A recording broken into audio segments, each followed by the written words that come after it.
Waqt il-programm TX, il-konsulent finanzjarju u ekonomista Alfred Mifsud sostna li l-pajjiż ilu għaddej minn atmosfera surreali għal dawn l-aħħar xhur. Dan għaliex il-partit fil-gvern qiegħed jara l-ewwel l-interess tiegħu u mhux l-interess nazzjonali.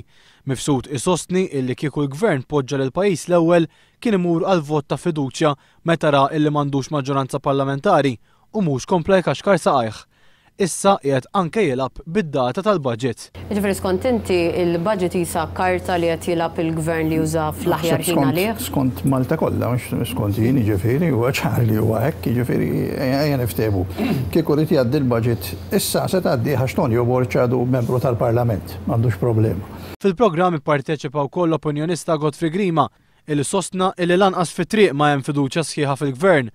Saħaq li Prim Ministru Waqli ma jħallix budget għal qrib il-miliet. Il-problemi li għandu l-Partit Nazzjonalista fil-Gvern u l-problemi li għandu internament diġà ħolqu ammont ta' instabilità. Jekk ma jitrassaqx il-budget jew jitrassaq tard, ikompli joħroq mbagħad tibda żgur instabilità ekonomika. Godfrey Grima saħaq ukoll li f'dan il-budget il-gvern irid jagħti każ tax qed jgħidu n-nies għaliex huma n-nies li jħallsu t-taxxi li jiffinanzjaw l-ispiża tal-gvern. Filwaqt li Alfred Mifsud temm jgħid li f'dan il-budget il-gvern irid jaqta' l-ħela u jżid l-investiment.